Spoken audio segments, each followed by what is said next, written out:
As we have seen, questions of religion were intimately wound up with questions of politics, both local and global, during the 16th century.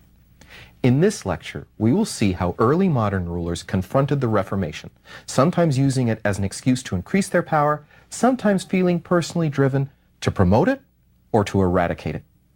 As a result, as so often in history, a religious impulse, an argument about how best to worship God, would produce hatred, bloodshed, misery, and destruction.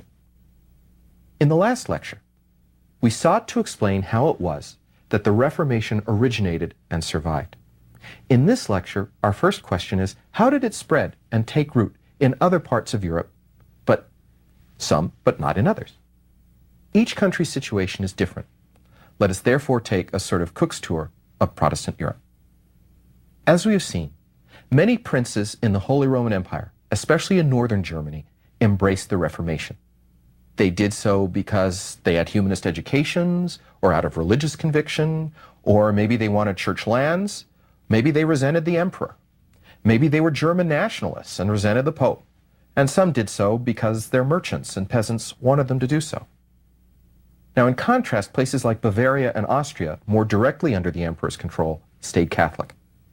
What was the emperor's response? As we've seen, the emperor's initial attempt to get Luther to recant had failed. Charles condemned Luther, but he was preoccupied with his wars in Italy against France, and also with the resurgent Ottoman Empire that in 1529 laid siege to Vienna. If royal finances can affect religion, so can the international situation. In 1524, everybody in Germany was diverted by the Peasants' War. Peasants saw Luther's call for a priesthood of all believers as a general attack on hierarchy, and so they attacked their landlords, they plundered monasteries, they went on tax strike, and they demanded autonomy for their villages and the ability to name their own priests. Luther began by trying to mediate, but eventually he decided that the peasants had simply gone beyond the pale. He wrote a famous pamphlet called Against the Murdering, Thieving Hordes of Peasants. I guess the idea is pretty clear. The peasants' rebellion was ruthlessly put down by the German princes. Over 100,000 peasants were killed. 2 years later, at the Diet of Speyer, Lutheran princes were granted the right to practice their religion. But 3 years after that, another Diet at Speyer reversed this toleration. The Lutheran princes who protested this became known as Protestants. In 1530-31, the Protestant princes banded together for their own protection to form something called the Schmalkaldic League. Pressed by the Turks, in 1532, Charles granted them some privileges in the Peace of Nuremberg. In other words, he's got to deal with the Turks, he can't deal with his own princes, but he was only biding his time. In 1546, after concluding peace with the French and the Turks, he launched the War of the Schmalkaldic League, in which, after initial success, he was eventually defeated.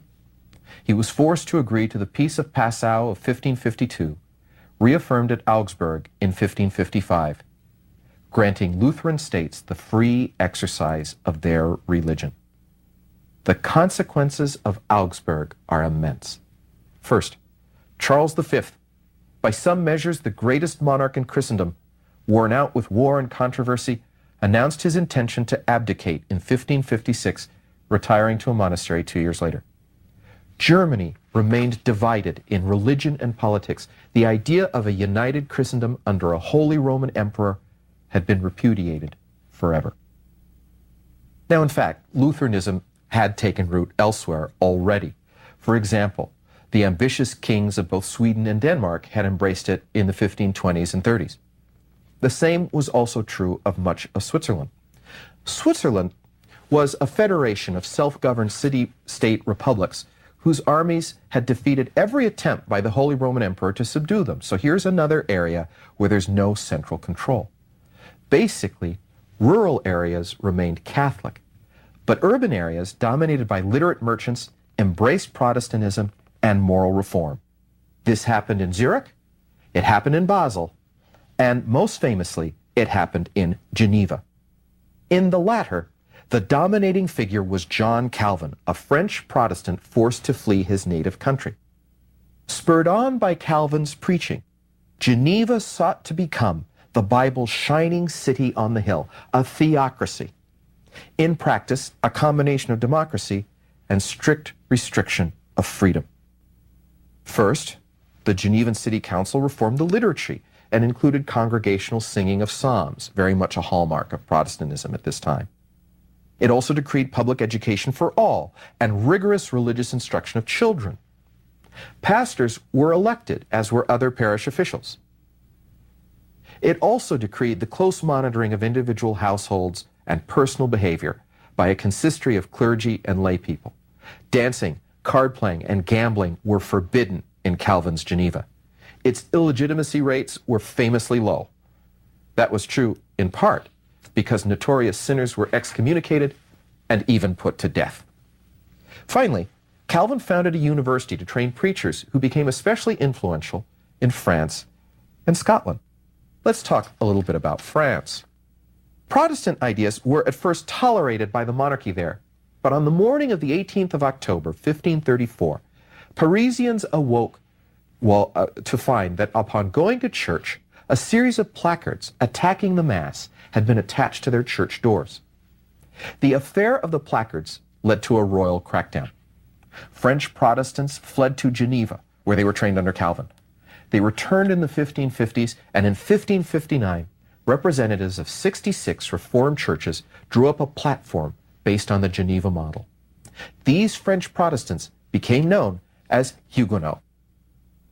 Protestantism proved to be especially popular among the nobility, about a third converted, and in the cities among merchants. And of course, if you haven't figured out by now, Protestantism, with its emphasis on literacy, always did best in cities and among the aristocracy and middle classes.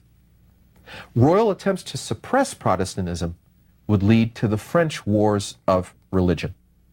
Allow me to explain. France was increasingly divided into a Huguenot minority led by the Bourbon family, which was in turn headed by Henry of Bourbon. The Catholic majority was represented by the Catholic League, led by the Guise family. The royal house of Valois was caught in the middle. In 1559, Henry II suffered a sudden accidental death in a tournament. This guy stupidly forgot to put his visor down, and he was basically impaled on a lance. France was thereafter ruled in quick succession by weak, sickly boy kings. Francis II, who ruled 1559 to 60, Charles IX, 1560 to 74, and Henry III, 1574 to 89. The real power in France was the Queen Regent, Catherine de' Medici. At first, she tried to maintain a toleration, which was periodically upset by assassinations of prominent figures on both sides. In 1572, under pressure from the Catholic faction, she authorized the St. Bartholomew's Day massacre. Protestant leaders were murdered in their beds. Parisian mobs took this as a signal to murder 3,000 of their fellow townsmen, and 10,000 more Protestants died in the countryside. The Pope responded by ordering church bells rung throughout Christendom. The result of the St. Bartholomew's Day massacre was disastrous for France. Decades of on-again, off-again civil war, atrocities committed on both sides, priests, ministers, and sometimes whole congregations massacred. France, weakened by internal division, would cease to play a major role on the international stage for almost 20 years. Let me now go north to the Low Countries, Netherlands, Flanders, and Luxembourg. These were ruled directly by Charles V, after 1554 by his son Philip, eventually Philip II of Spain. Protestantism was early embraced by the literate merchant classes. If you'll remember, the Netherlands is famous for its commercial power. Charles V ordered the burning of Lutheran books and imposed the Inquisition in 1522, not entirely successfully. By the mid-16th century, the Low Countries had split. The northern part, the Netherlands, was mostly Protestant. The southern part, Flanders, later Belgium, Roman Catholic. Moving across the Channel to England, England was staunchly Catholic at the beginning of Henry VIII's reign, but medieval English kings had a long history of clashing with popes. In the mid-1520s, Henry VIII, heretofore a committed Catholic, began to seek a divorce from his first wife, Catherine of Aragon. Catherine had given birth to one living child, a girl named Mary, in 1514, and had not been pregnant for years. Henry was convinced that only a male could rule England. Remember that the Wars of the Roses were a living memory for many. He was further convinced that his marriage had been cursed by God because he had married his brother's widow. It didn't help that he had fallen for Anne Boleyn, a young, witty, Protestant lady-in-waiting to Catherine. The Pope, Clement VII, refused the divorce. Not because the Church did not believe in divorce. It had always granted, or usually granted, divorce for important people in the past. But that's the key. Catherine was the aunt of Charles V, and Charles was a more important ruler. Moreover, to grant the divorce would be to repudiate the actions of a previous pope, Julius II, in granting a special dispensation for Henry to marry his brother's widow. To repudiate that would call into question lots of papal powers. And so Henry VIII, stymied in Rome but abetted by a compliant parliament in London, abolished the authority of the Pope in England and declared himself supreme head of the Church in 1534. He more or less granted his own divorce and married Anne. But that doesn't mean that he was a Protestant. In fact, Henry liked the ceremony and the hierarchy of the Catholic Church. He actually wanted to be Catholic. He just didn't want to listen to the Pope. Some could argue that he was the first American Catholic. But realizing that Catholics would never be completely loyal, and they might always undo his royal supremacy, on his deathbed in 1547, he named Protestant tutors for his son, by yet another wife, Edward VI. Edward VI's ministers pursued Protestantism aggressively.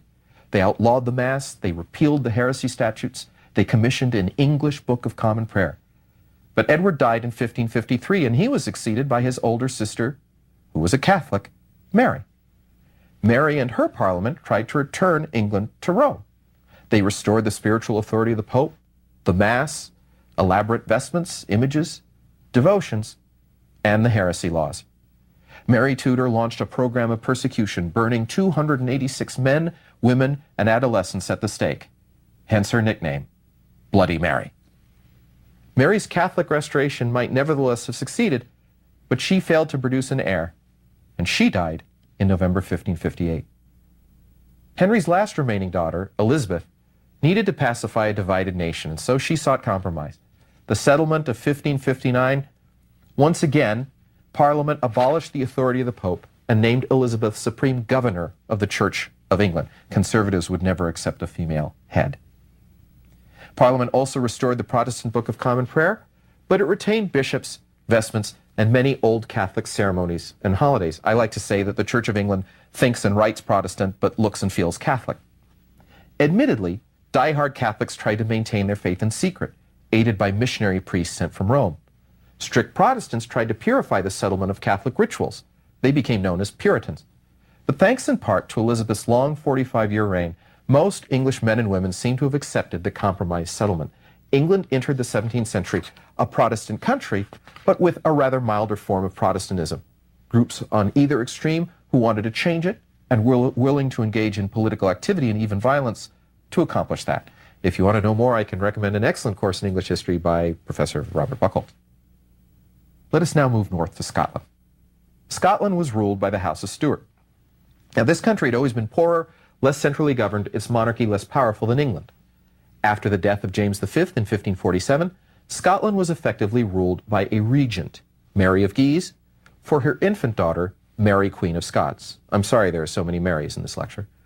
By 1557, Mary of Guise was alarmed by the violence that Protestant preachers, trained in Geneva like John Knox, were inciting against Catholicism, so she began to persecute them. In response, a group of Scottish nobles and lairds, small landowners, banded together, swearing to defend a Protestant congregation of God. In 1559, the lords of the congregation rebelled against the two Marys, abolished papal jurisdiction and the Mass. Both the French and the English sent troops, but in June 1560, Mary of Guise died, weakening the Catholic side. In July, all parties signed a truce, the Treaty of Edinburgh, which seemed to be a compromise which would allow religious toleration. But in 1567, after experiencing several years of Mary Queen of Scots' rule, much of the Scottish nobility rose. Some of this was Protestant lords seeing their chance. But Mary had also grown unpopular due to a series of marital disasters. I don't really have time to go into it. She had married the unstable Henry Lord Darnley and then run off with his murderer, James Hepburn, Earl of Bothwell. Over the course of 1567-8, the Scottish aristocracy deposed her in favor of her infant son, who became king.